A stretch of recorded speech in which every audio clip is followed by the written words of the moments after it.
தேசியவாதிகள் அனைவருக்கும் வணக்கம். இன்று மீண்டும் நம்முடைய கெவின் பால் அவர்கள் இணைந்திருக்காரு. நாங்க இன்னைக்கு ஒரு 2 முக்கியமான விஷயத்தை பத்தி பேச போறோம். திரு கெவின் பால் அவர்கள் பாத்தீங்கன்னா, அருந்ததி ராய்ன்னு சொல்லிட்டு ஒரு வீர மங்கை இருக்காங்க, புரட்சி பெண் இருக்காங்க. இங்க இருக்கக்கூடிய பெண்களுக்கு ஒரு புரட்சியை வித்திட்ட மாபெரும் வீரமங்கை. அவங்கள பத்தி அவர் பேச போறாரு. நான் பாத்தீங்கன்னா ஜம்மு காஷ்மீர்ல ஒரு மோசமான சம்பவம் நடந்திருக்கு. அங்க இருக்கக்கூடிய அடிப்படைவாத இஸ்லாமியர்கள் ஒரு அட்டூழியத்தை பண்ணியிருக்காங்க. அதை பத்தி நான் பேச போறேன். ப்ரோ வணக்கம், எப்படி இருக்கீங்க? ஹலோ பிரதர், வணக்கம். ரொம்ப நல்லா இருக்கேன். சூப்பர். மீண்டும் உங்களோட இணைஞ்சிருக்க ரொம்ப சந்தோஷம். இன்னைக்கு நம்ம அருந்ததி ராய், அந்த நீங்க இன்ட்ரோல நீங்க சொன்ன மாதிரி ம். நம்ம இந்திய பெண்களுக்கெல்லாம் நம்ம யாரோ ஃபாலோ பண்ணணும்னா அவங்கள தான் ஃபாலோ பண்ணணும். அந்த மாதிரி பல புரட்சியெல்லாம் அவங்க பண்ணி வச்சிருக்காங்க. அவங்க ஒரு புக்கு ஒன்று எழுதியிருக்காங்க, ஒரு ஒரு ஒரு பயோகிராஃபி மாதிரி, அதை மெமோன்னு சொல்லுவாங்க. அவங்களுக்கும் அவங்க அம்மாவுக்குமான அந்த உறவு, அந்த பாச பிணைப்பை பற்றி இவங்க எழுதி வச்சிருக்காங்க. எப்படி இவங்களுக்கு இவங்க அம்மா ஒரு ஒரு இன்ஸ்பிரேஷன், ஒரு ரோல் மாடல் அப்படின்ற மாதிரி இவங்க அந்த புக்கில் பேசி வச்சிருக்காங்க. நான் அந்த புக்கை இன்னும் ஆர்டர் பண்ணி வாங்கல, அதை படிக்கணும், அதை படிச்சே ஆகணும். வந்துருச்சு அந்த புக்கு வந்துருச்சு. இவங்களே இவ்வளவு பெரிய ஆள்னா அவங்க அம்மா எவ்வளவு பெரிய ஆள் அப்படின்றது அதை பார்க்கணும் இல்லையா? அதனால சரி, அதை வாங்கி படிக்கலான் இருக்கேன். நான் எனக்கும் அது கியூரியாசிட்டி அதிகமா இருக்கு. ஏன்னா அருந்ததி ராய் பத்தி நான் நிறைய படிச்சிருக்கேன், கேள்விப்பட்டிருக்கேன். என் வீட்டுல நிறைய சொல்லியிருக்காங்க அருந்ததி ராய் பத்தி. நான் இந்த பிலிம் மேக்கிங் படிக்கும் பொழுதுலாம் நிறைய இந்த லெப்டிஸ்ட் தானே இங்க அதிகம். ஸோ அந்த விஸ்காம் படிக்கும் போது இவங்களுடைய தாக்கம் கொஞ்சம் அதிகமாவே இருந்தது. நீங்க அதை கார்த்திக் சுப்புராஜன் ஒரு டைரக்டர் இருக்காரு, தெரியுமா? ஆமா ஆமா. அவருக்கு கூட பாத்தீங்கன்னா அருந்ததி ராயை ரொம்ப ரொம்ப பிடிக்கும். கரெக்ட். அருந்ததி ராய் இன்ஸ்பிரேஷன் எல்லாம் அவருடைய ஷெல்ஃப்ல எல்லாம் வச்சிருப்பாரு, நிறைய வச்சிருப்பாரு. ஓகே ஓகே, நீங்க இந்த அருந்ததி ராயை பத்தி சொல்லுங்க ப்ரோ. அவங்க அந்த புத்தகத்துல மென்ஷன் பண்ணிருக்கிற விஷயம் என்னெல்லாம் பேசியிருக்காங்க? ஓகே, அவங்க இந்த புக்கு இன்னும் இப்பதான் வெளியே வந்திருக்கு. இதுக்கு முன்னால இப்போ ஒரு 3 வருஷத்துக்கு முன்னால அவங்க ஒரு புக் ஒன்று ரிலீஸ் பண்ணாங்க, ஆசாதி அப்படின்னு சொல்லி ஒரு புக்கு. ஆசாதினா ஃப்ரீடம்னு அர்த்தம், அது உருது மொழியில. இவங்க ஃப்ரீடம் அப்படின்னு இவங்க எந்த இது அவங்க சொல்றாங்கன்னா, காஷ்மீர்ல அந்த காஷ்மீர் பிரிவினைவாதிகளுக்கு இவங்க ஆதரவா பல விஷயங்கள் எழுதி வச்சிருப்பாங்க. காஷ்மீர் பாகிஸ்தானுக்கு தான் சொந்தம் அப்படின்ற மாதிரி அவங்க பேசி வச்சிருப்பாங்க. அதுக்கப்புறம் அந்த அந்த மும்பை தாஜ் ஹோட்டல் அட்டாக்ஸ் இவங்க நியாயப்படுத்தியிருப்பாங்க, இது பாகிஸ்தானே பண்ணல அப்படின்ற மாதிரி எல்லாம் பேசியிருப்பாங்க. அப்ப எங்கெல்லாம் இந்த மாதிரி டெரரிசம் வருதோ ஃபர்ஸ்ட் ஆளா அதை நியாயப்படுத்தி அதை மழுங்கடிக்கிற வேலையை இவங்க அழகா பண்ணுவாங்க. இவங்களுடைய அந்த ஆசாதி அப்படின்ற அந்த புக்கை இப்போ போன மாசம் தான் நம்மளுடைய அரசாங்கம் அதை பேன் பண்ணாங்க காஷ்மீர்ல, அந்த புக்கை.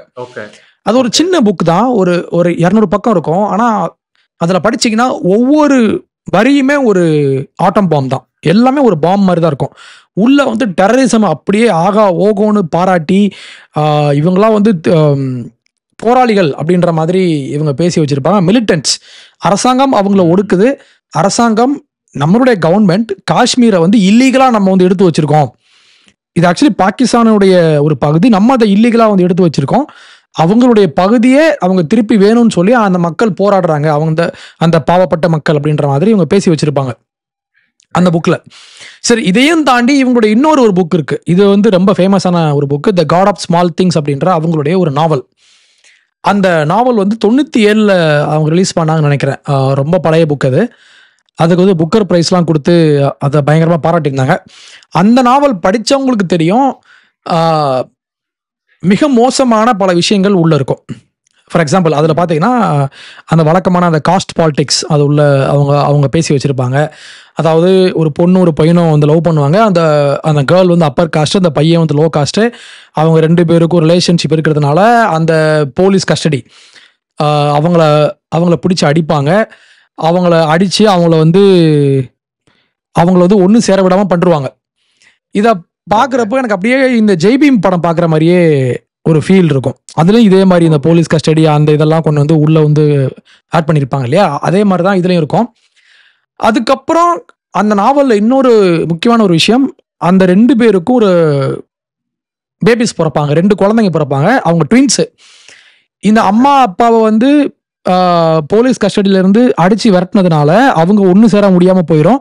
இதனால அந்த 2 பிள்ளைங்களும் ஒன்று சேர முடியாம அவங்க பிரிஞ்சு போயிடுவாங்க. பிரிஞ்சு போனதுக்கப்புறம் அடல்ட் ஆனதுக்கப்புறம் அவங்க 2 பேரும் மீட் பண்ணுவாங்க.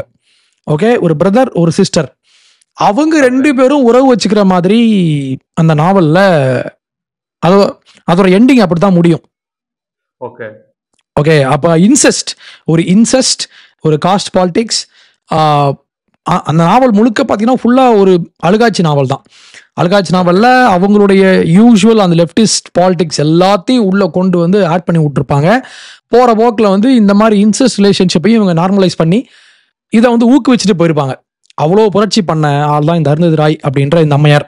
ஸோ இவங்க இப்போ இந்த புக்கு வந்து எழுதியிருக்காங்க இல்லையா, இப்போ லேட்டஸ்டாக அந்த மெமோ ஒன்று, இந்த புக்கு வந்து லான்ச் பண்ணுற ப்ரோக்ராமில் அவங்க 2 விஷயம் பேசியிருக்காங்க. இது நீங்கள் ஒரு ஷார்ட்ஸ் போட்டிருந்தீங்க, நான் பார்த்தேன் நான். அதேதான் அவங்க, ஆமாம் ஆமாம், அதில் அவங்க என்ன பேசியிருந்தாங்க, 2 விஷயம் பேசியிருந்தாங்க. ஒன்று, பாலஸ்தீனத்துக்கு ஆதரவாக. நான் இந்த புக்கை வந்து லான்ச் பண்ணுற இந்த நேரத்தில் அங்கே 2 விஷயம் நடந்திருக்கு. ஒன்று, பாலஸ்தீனத்தில் வந்து அங்கே ஒரு இனப்படுகொலை நடந்துட்டு இருக்கு. இன்னொரு பக்கம் என்னுடைய ஃப்ரெண்ட், அவங்க அந்த வார்த்தையை நல்லா கவனிங்க, என்னுடைய ஃப்ரெண்ட்ஸ் உமர் கலீத் மற்றும் என்னுடைய நண்பர்களுக்கு பெயில் மறுக்கப்பட்டிருக்கு, ஜாமீன் மறுக்கப்பட்டிருக்கு. அவங்க வந்து என்னுடைய ஃப்ரெண்ட்ஸ் அப்படின்ற மாதிரி அவங்க வந்து மென்ஷன் பண்றாங்க ஒரு புக் லான்ச் ஃபங்க்ஷன்ல. அப்போ நீங்க அதுல சொன்ன மாதிரி, அந்த வீடியோல சொன்ன மாதிரி, பாலஸ்தீனத்துல வந்து நடக்கிற விஷயம் வந்து ஒரு போர். நீ ஃபர்ஸ்ட் இவன் அடிக்கிற, இவன் திருப்பி அடிக்கிறான், அவ்வளவுதான். நான் வந்து நேற்று கூட நான் ஒரு வீடியோ ஒன்று பார்த்தேன். பாலஸ்தீன்ல ஒரு இடத்துல இஸ்ரேல் வந்து பாம்பு பண்ண போறாங்க. பாம்பு பண்றதுக்கு முன்னால அங்க வந்து இந்த பேம்ப்ளெட்லாம் போடுறாங்க, லீஃப்லெட் மாதிரி சின்ன பேப்பர்ல வந்து எழுதி, இந்த மாதிரி இந்த இடத்துல நாங்கள் பாம்பு பண்ண போறோம், மக்கள்லாம் பாதுகாப்பா போயிருங்கன்னு சொல்லி வார்ன் பண்றாங்க ஃபர்ஸ்டே. அப்போ வார்ன் பண்ணிட்டு தான் இந்த மாதிரி இஸ்ரேல் பண்றாங்க. அப்போ அவங்கள வந்து இவங்க இஸ்ரேல் இதே தான் பண்றாங்களே, சிரியால லெபனான்ல இது மாதிரி அட்டாக் பண்றதுக்கு முன்னாடி நாங்க வந்து இந்த இடத்துல அடிக்க போறோம், இங்க இருக்கக்கூடிய பொதுமக்கள் போயிடுங்க, ஆமா இங்கிருந்து மூவ் ஆயிடுங்க. இப்போ நம்ம ஆபரேஷன் சிந்தூர்ல கூட பாத்தீங்கன்னா நாமளும் அதே தான் நம்ம சொல்லியிருந்தோம். அப்போ இங்க இருக்கிற பல பேர் வந்து ஆபரேஷன் சிந்தூரை வந்து ஆப்போஸ் பண்ணுவாங்க. ஆனா அவன் சொல்லாம கொள்ளாம நம்மளுடைய டூரிஸ்ட வந்து, அதாவது அன்ஆர்ம்டு பீப்புள், அவங்க வந்து எந்த ஒரு ஆயுதமும் இல்லாம சும்மா இருக்கிற மக்களை போய் அவன் அடிக்கிறதுக்கும், நம்ம வான் பண்ணிட்டு இங்க அடிக்க போறோம் அப்படின்னு சொல்லிட்டு அடிக்கிறதுக்கும் வித்தியாசம் இருக்கு. நம்ம பண்றது ஒரு டிப்ளமசி, அவன் பண்றது தீவிரவாதம். இந்த 2 ஒண்ணும் கிடையாது இல்லையா. இந்த அம்மையார் வந்து அவங்க ஹமாஸ் பண்ண விஷயத்த விட்டாங்க, இங்க இஸ்ரேல் திருப்பி அடிக்கும் போது அதுக்காக இவங்க அழுதுட்டு இருப்பாங்க. இன்னொரு விஷயம், முக்கியமான விஷயம், உமர் கலீத் அப்படின்ற ஒரு மாணவர். அவர் மாணவர் கிடையாது, எனக்கு தெரிஞ்சு இந்த தீவிரவாதத்திற்கு ஒரு முகம்னா அவரை வச்சுக்கலாம் நம்ம இந்தியாவில். ஏன்னா அவர் ஜேஎன்யூடைய ப்ராடக்ட். நம்ம அன்னைக்கே பேசின மாதிரி ஜேஎன்யூவில் உள்ளவங்கலாம் அவங்க பயங்கரமா ரேடிகலைஸ் பண்ணப்பட்டு தான் வெளியே வராங்க. உள்ள போகும்போதே அங்கிருந்து அந்த கம்யூனிஸ்ட் ஆர்கனைசேஷன் அவங்களை பிரெயின் வாஷ் பண்ணி தான் உள்ள கொண்டு போறாங்க. வெளியே வரும்போது அதுவும் பாருங்களா, அந்த ஜேஎன்யூல இருக்கிற ஸ்டூடெண்ட்ஸ் எல்லாருக்குமே வயசு 40 மேல இருக்கும். 40 மேல வந்த பிறகு இந்த கண்ணையாலாம் பாத்தீங்கன்னா ஆஃப்டர் 40 தான் வந்தான் வெளியே வந்து, அப்புறமா பாலிடிக்ஸ்ல காங்கிரஸ்ல சேர்ந்துட்டான். இப்போ காங்கிரஸ்ல சேர்ந்துட்டான். ரைட். அவங்க அதுல ஒரு ஆள் தான் இந்த உமர் கலீத் அப்படின்றவன். இவன் வந்து அங்க பிஹெச்டி படிச்சவன். அப்ப நல்லா படிச்சவன், விஷயம் உள்ளவன். அவன் என்ன பண்றான், 2020 அந்த சிஏஏ ஆக்ட் கொண்டு வந்த உடனே அதை கொண்டு வரதை பத்தி பேசுறாங்க. ஓகே, அதை பத்தி நாங்க இதை மாதிரி பண்ண போறோன்ற மாதிரி கவர்மெண்ட் ஒரு அனௌன்ஸ்மெண்ட் கொடுத்துருக்காங்க. அதிகாரப்பூர்வமா வரல, ஒரு அனௌன்ஸ்மெண்ட் கொடுத்ததுக்கு இவங்க என்ன பண்ணிட்டாங்க, இந்த உமர் கலீத் அப்படின்றவன் இன்னொரு 9 பேர் இவங்க கூட சேர்ந்தவங்க, இவங்க என்ன பண்றாங்க, அங்க டெல்லியில இருக்கிற அந்த இஸ்லாமியர்கள் அதிகமா வாழ்ற அந்த பகுதிக்கு போய் இவங்க பிரச்சாரம் பண்ணி அங்குள்ள மக்களை வந்து மொபிலைஸ் பண்ணி அவங்கள போராட்டத்துக்கு கூட்டிட்டு வந்து, ஆமா அந்த ஏரியா. அதுக்கப்புறம் அவங்களுடைய நேம்ஸ் எல்லாம் பாத்தீங்கன்னா மொத்தம் 9 பேரு. நான் அந்த பேரை படிக்கிறேன். உமர் கலீத், சர்ஜில் இமாம், அத்தர் கான், அப்துல் கலீத் சைஃபி, முஹத் சலீம் கான், ஷெய்ஃப் உர் ரஹ்மான், மீரான் ஹைதர், குல்ஃபிஷா ஃபாத்திமா, அதுக்கப்புறம் ஷதாப் அகமத் அப்படின்ற இந்த 9 பேர். இவங்களுடைய வேலையே என்னன்னா, அங்க டெல்லியில இருக்கிற முஸ்லிம்ஸ் வாழ்ற இடத்துல போயிட்டு அவங்க எல்லாரையும் தெருவா வீடு வீடா போய் அவங்க கிட்ட பேம்ப்ளெட்ஸ் கொடுத்து, இந்த மாதிரி உங்களை வந்து நாட்டை விட்டு வெளியேற்ற போறாங்க, நீங்க வந்து போராட்டத்துக்கு வாங்கன்னு சொல்லி அவங்களெல்லாம் தூண்டி விட்டு, இதையும் தாண்டி வன்முறை பண்ற மாதிரியான வாட்ஸ்அப் குரூப்ஸ் ஓபன் பண்ணி அங்க வந்து மீட்டிங் நடத்தி அங்க உள்ளவங்க எல்லாம் பிரெயின் வாஷ் பண்ணி இந்த கூட்டத்துக்கு அழைச்சிட்டு வந்தது மட்டும் இல்லாம, போலீஸார் மேல வந்து ஸ்டோன் அந்த ராக்ஸை எடுத்து எரியிற மாதிரி, அதுக்கு வந்து கல்லெல்லாம் இவங்க பிறக்கி அதை சேர்த்து வைக்கிற மாதிரி. ஆக்சுவலி இது வந்து எஃப்ஐஆர்லேயே உண்டு. அவங்க இந்த மாதிரி பண்ணாங்கன்னு சொல்லி எஃப்ஐஆர்லேயே போட்டிருக்காங்க. அவங்க வந்து ஸ்டோன்ஸு, கம்பு, ராடு, இந்த ராடு, அந்த இரும்பு ராடு, இதெல்லாம் எடுத்து அவங்க சேர்த்து வச்சாங்க அப்படின்ற மாதிரி எஃப்ஐஆர்ல உண்டு.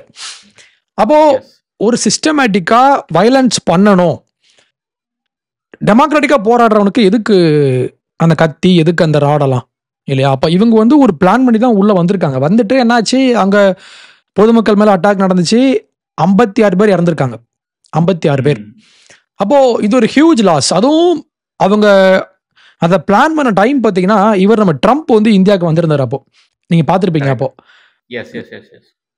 ஆமா, அது வந்து நம்ம வந்து நடத்தியிருந்தோம், நமஸ்தே மோடின்னு சொல்லி நம்ம பண்ணியிருந்தோம் இல்லையா? அந்த பீரியட்ல அவரு இங்க வராரு.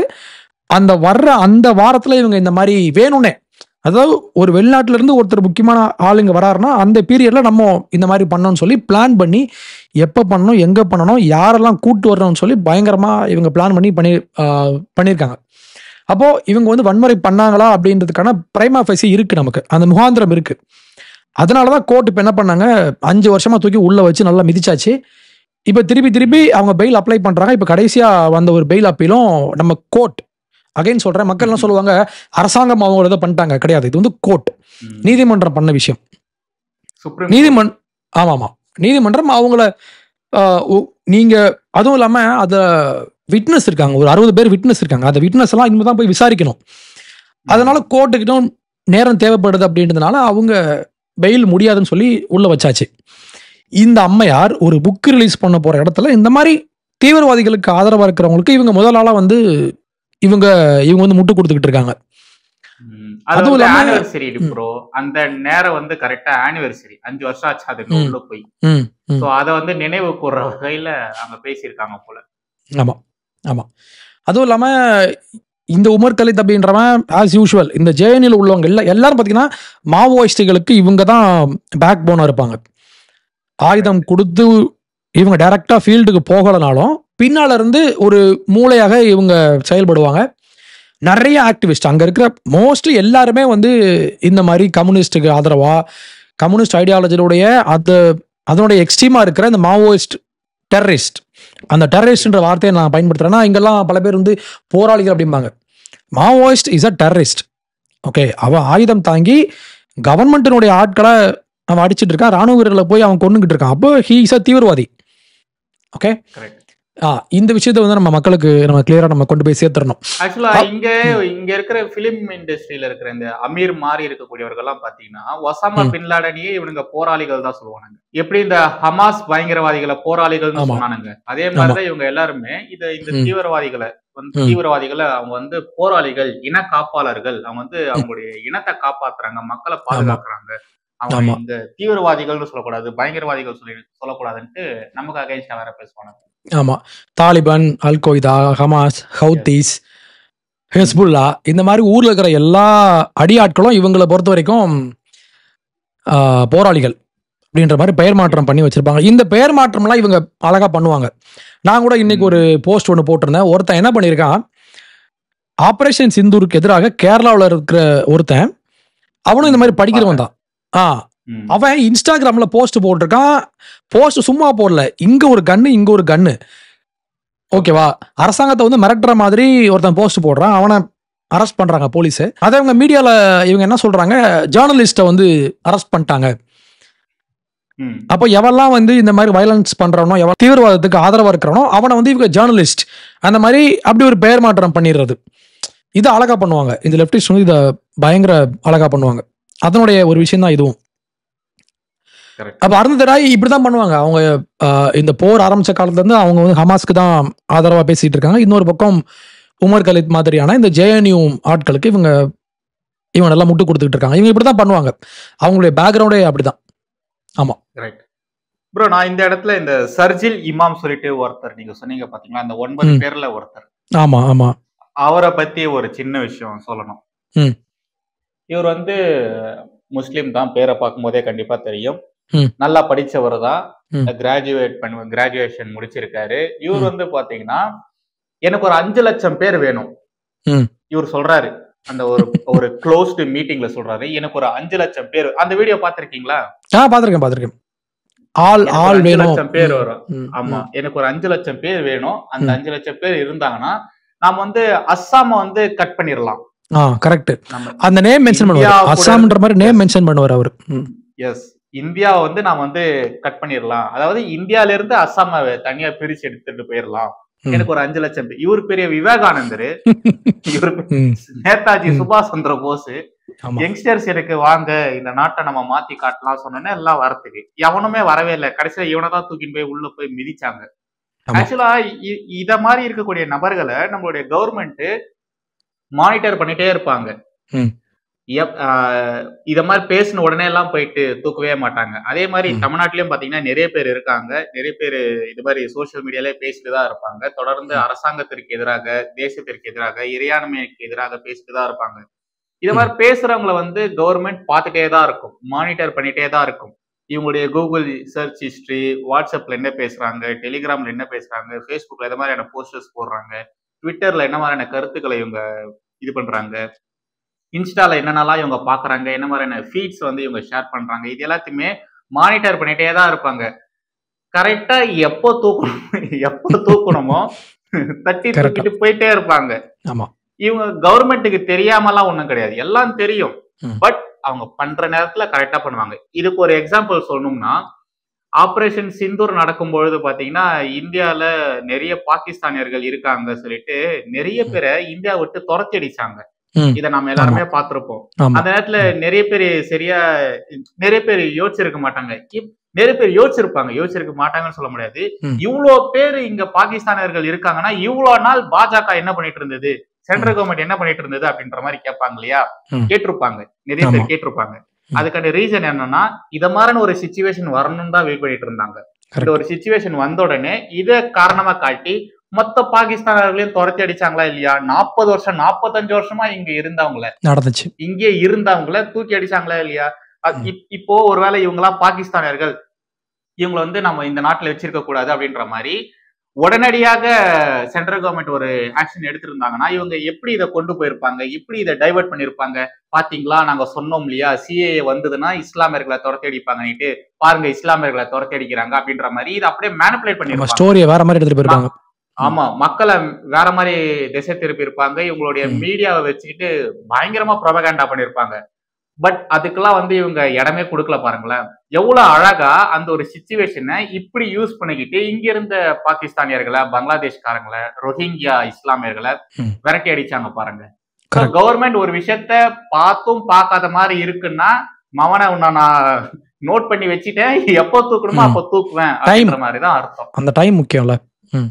எஸ். டைம் ரொம்ப ரொம்ப முக்கியம். ஆக்சுவலா நம்ம அமித்ஷா அவர்களுக்கெல்லாம் மூளை எத்தனை கிலோ இருக்குன்னே தெரியல. அந்த மனுஷன் அந்த கிடைக்கிற கேப்ல எல்லாம் ஆப்பு சொருகிற மாதிரி என்னென்ன சிச்சுவேஷன் இருக்கோ அந்த சிச்சுவேஷனை அழகா இவருக்கு சாதகமா, அதாவது கவர்மெண்ட்டுக்கு சாதகமா அழகா பண்ணிட்டு போயிட்டே இருக்காங்க பாருங்களேன். யாருமே ஆமா. நினைச்சு கூட பார்த்திருக்க மாட்டாங்க.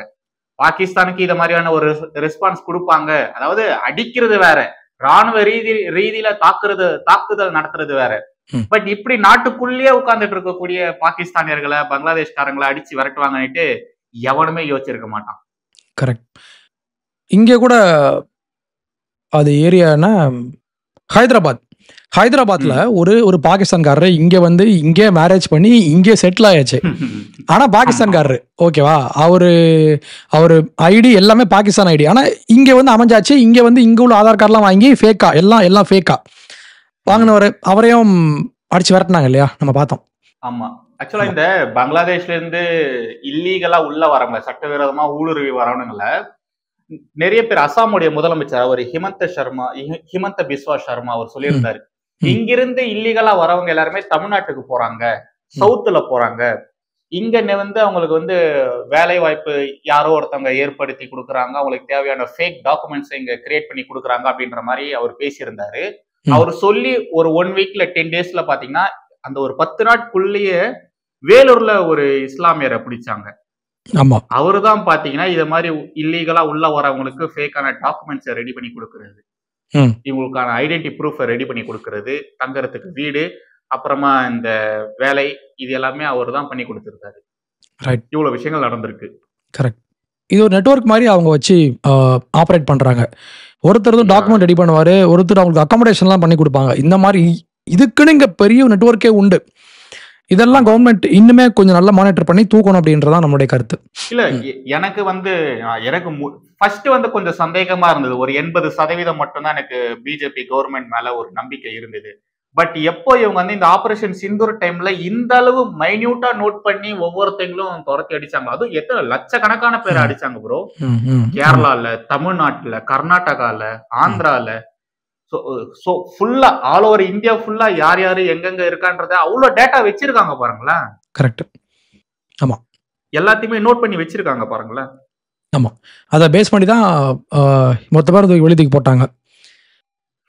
ஆமா. ரைட். இந்த அருந்ததி ராய் பத்தி நீங்க சொல்லியிருந்தீங்க இல்லையா? ம் ம் இவங்க வந்து 96லயே ஒரு புக்கை எழுதியிருந்தாங்க நைட்டு. ஆமாம். ம் 96னா அது ஒரு 4 29 30 வருஷம் வருஷம். ஆக போகுது. அப்போ அவங்களுக்கு என்ன 30 வருஷம் அவங்களுக்கு என்னதான் வயசு ஆகுது ப்ரோ? அவங்க வயசா ஒரு நிமிஷம் பார்த்துருவோம். அருந்ததி கிழவியா ராய் இருப்பாங்க போல இருக்கே. ஏஜ் 55 மேலே இருக்கும். ஆ 63 வயசு. ஓ எப்பா 63னா அப்போ 25 வருஷத்துக்கு முன்னால 35 அது 40 25 45 வயசு, 40 வயசு. 25 ம் 30 வயசு. ஆ 40 38 வயசு. ம் ஸோ இவங்களுடைய அந்த ஃபேமிலி ஸ்ட்ரக்சரே இப்படிதான் இருக்கு போல இருக்கு இல்லையா? அப்படித்தான் நான் நினைக்கிறேன். ஏன்னா இந்த புக்கோட அந்த ரிவ்யூஸ்லாம் படிக்கிறப்போ இன்றைய அருந்ததி ராய்க்கான ஒரு முன்னோடியாக அவங்க அம்மா வாழ்ந்தாங்க அப்படின்னு சொல்லி அந்த புக்கில் அவங்க ம். எழுதி வச்சிருக்காங்களாம். அப்போ அவங்க அம்மா எந்த மாதிரி ஆள்னு பாருங்க. தெரியல, இது நம்ம ஃபேமிலியெலாம் நம்ம வந்து உள்ள நம்ம கொண்டு வர வேண்டாம். பட் அவங்களே கொண்டு வரதுனால நம்ம பேச வேண்டியதாக இருக்கு. பார்க்கலாம், அந்த புக்கில் நான் ஆக்சுவலி படிக்கணும், அவங்க என்ன பேசியிருக்கான்னு நம்ம பார்க்கணும். ஆக்சுவலி அவங்க அதுவும் எழுதின இவங்க எல்லா புக்கும் சொல்லுங்க மேகாலயாவை சொல்லுங்க. சேர்ந்தவங்க போல இருக்கு ப்ரோ இவங்க. இல்லை அவங்க கேரளா தானே? மேகாலயான்னு போட்டிருக்கு இல்லை இவங்களுடைய. மேகாலயாலாம் ஓகே. இல்லை மேகாலயாலாம் அவங்க பர்த் பிளேஸ்ன்னு நினைக்கிறேன். ஆமா நேட்டிவ் வந்து கேரளா இல்லையா? பார்த்தீங்களா? அதான். Meghalaya Christian family. Okay, Meghalaya Christian family. ம். அவங்க அதான். அப்பா அம்மா வந்து மலையாளி. ஓகே. அம்மா மலையாளி, ஸோ அப்பா வந்து பெங்கால் கிறிஸ்டியன். ம் ஸோ அதான் மேகாலயா. அதுவும் பாருங்க என்ன மாதிரியான இடம் அது. பார்டர் ஆமாம், ஸ்டேட். கரெக்ட். ஸோ அசாம். அதனாலதான் இப்படி இருக்காங்க போல இருக்கு. ம் ஆமாம். அதனாலதான் பிஜேபி கவர்மெண்ட் இந்த பார்டர் ஸ்டேட்ஸ்ல ரொம்ப ரொம்ப அப்படியே கழுகு பார்வையோட இருக்காங்க போல இருக்கு. ஆமாம். ஆனால் அந்த நார்த் ஈஸ்டில் உள்ளவங்க நிறையா பேர் வந்து பீப்புள் வந்து கொஞ்சம் சைனா பக்கம் சாயிற மாதிரியான விஷயங்கள்லாம் அங்கே உண்டு. அங்கே உள்ள மக்கள்கிட்ட நான் நான் நான் பர்சனலாக பேசியிருக்கேன். ஒரு 10 பேர்கிட்ட பேசியிருப்பேன்னு வைங்களேன். அங்கே உள்ளவங்க, அங்கே உள்ள மக்களுடைய பார்வை எப்படி இருக்குன்னா, இவங்க கொஞ்சம் சைனா பக்கம் அப்படியே சாயிறாங்க. நான் சொல்கிறது ம். லாஸ்ட் ஒரு 5-6 வருஷமாகவே இப்படி நடந்துட்டு இருக்கு. அதனால ஓகே. கவர்மெண்ட் இன்னுமே அங்கே கொஞ்சம் அங்கே வந்து ஃபோக்கஸ் பண்ணணும் அப்படின்னு தான் நானும் பார்க்குறேன். ம் எஸ். இல்ல ஆக்சுவலா இந்த பிஜேபி கவர்மெண்ட் பாத்தீங்கன்னா தமிழ்நாட்டுல வந்து பெருசா அவங்க ஃபோக்கஸ் பண்ணதே கிடையாது. ம் அதுக்கான ரீசன் என்னன்னா தமிழ்நாடு பெரிய அளவுல த்ரெட் கிடையாது. நம்மளுடைய தேசத்துக்கு இவங்க பெரிய ஆபத்தெல்லாம் ஒண்ணும் கிடையாது. ம் தமிழ்நாடு அரசும் சரி, இங்க இருக்கக்கூடிய பொலிட்டீஷியன்ஸும் சரி. என்ன ம் ஒரு அந்த சித்தாந்த ரீதியில வேற மாதிரியான கருத்துக்கள் அந்த ஒரு விஷயங்கள் இருக்குமே தவிர ம் நாட்டுக்கு எதிரான விஷயங்கள்லாம் கிடையாது. அப்போ இருந்தது. இந்த ம் ஜஸ்டிஸ் பார்ட்டி இருக்கிற டைம்ல ஆமாம். அந்த காலகட்டத்துல ம் இருந்தது. பட் அண்ணா அவரு முதலமைச்சர் ஆனதுக்கு அப்புறமாவே அந்த ஐடியாலஜி மொத்தமா அவர் மாத்திட்டாரு. பட் ஆமாம். தீகா வந்து மாறவே இல்லை. தீகா இப்போ வரைக்கும் இந்த தனிநாடு கேட்கிற கோஷ்டி அப்படிதான் பேசிட்டு தான் இருக்காங்க. ம் பட் நீங்க நல்லா பாருங்களேன், பிஜேபி கவர்மெண்ட் வந்ததுல இருந்து அவங்க ஃபுல் அண்ட் ஃபுல் ஃபோக்கஸ்டா இருந்தது இந்த பார்டர் ஸ்டேட்ஸ்ல தான். கரெக்ட். குஜராத், பஞ்சாப், ஜம்மு ம் காஷ்மீர், மேகாலயா, திரிபுரா மேகாலயாலாம் பாஜக ஆட்சி தான் நடந்துட்டு இருக்கு. அங்க ம் வந்து மோஸ்ட்லி அங்க வந்து கிறிஸ்டியன் ஸ்டேட் அது. ஆமாம். அங்க வந்து ம் மெஜாரிட்டி வந்து கிறிஸ்டியன்ஸ் தான் இருக்காங்க. ஆமாம். ஆமாம். ம் அங்க இருக்கிற மக்களுக்கு ஏத்த மாதிரியான ஒரு விஷயத்தை தான் அவங்க வந்து அந்த வாக்குறுதிகளா கொடுத்து அதை ம் நிறைவேற்றவும் செஞ்சிருக்காங்க. அதனாலதான் அங்க மறுபடியும் பிஜேபியோட கவர்மெண்ட் வருது. கரெக்ட். ம் அப்படியே இந்த பக்கம் இந்த டிஎம்சிலாம் இருக்கு. என்னது வெஸ்ட் பெங்கால், இந்த பக்கம் அஸ்ஸாம், இங்கெல்லாம் அசாம், பாத்தீங்கன்னா அசாம், முடிஞ்சளவு மேகாலயா இப்போ அந்த பக்கம். ஆமா இது ஆமா, ஃபுல்லாவே வந்து இவங்க நாகாலாந்து. கவர் பண்ணிட்டாங்க. ஆமா ம் இவங்க ஃபுல்லா கவர் பண்ணிட்டாங்க. இவங்க ஃபுல்லா பிஜேபி ரூல் தான் நடந்துட்டு இருக்கு. வெஸ்ட் பெங்கால்ல வந்து இப்போ அப்போசிஷனா வந்திருக்காங்க. பட் ம் இதுக்கு முன்னாடி அங்க வந்து 1 சீட்டு 2 சீட்டு தான் இருந்தது. ம் பட் இப்போ அப்போசிஷன் வர அளவுக்கு அவங்க வந்து வளர்ந்துருக்காங்க. வளர்ச்சி கண்டிப்பா இருக்கு. இன்னொரு 2-3 எலெக்ஷன்ல வந்து வெஸ்ட் பெங்கால பிடிச்சிருவாங்க. ம் ம் இங்க இன்னொரு விஷயம் கவனிக்க வேண்டியது என்னன்னா, இந்த எல்லா இடத்துலயுமே காங்கிரஸ் தான் ரூலிங் பார்ட்டி. ரூலிங் பார்ட்டியா இருந்தது. ஆமா ஆமா. பட் அவங்க எங்க போனாங்க, என்ன ஆனாங்கன்னே தெரியல பாவம். காங்கிரஸுடைய காலம் முடிஞ்சிருச்சு பிரதர், அவ்வளவுதான். அவங்க அவ்வளவுதான். அவுட் ஆஃப் சிங்க்ல இருக்காங்க. ரைட். இந்த ராகுல் காந்தி எப்போ அந்த ஒரு பொறுப்புக்கு வந்தாரோ அப்பவே முடிஞ்சு போச்சு. முடிஞ்சு. ஆமா. ரைட். நம்ம இப்ப அப்படியே அடுத்த கண்டென்ட்டுக்கு போயிடலாமா? இதுவே 26 நிமிஷம் வந்துடுச்சு. ஐ திங்க் நம்ம இதை வந்து ஒரு ஃபர்ஸ்ட் பார்ட்டா போட்டுடலாம். ஓகே.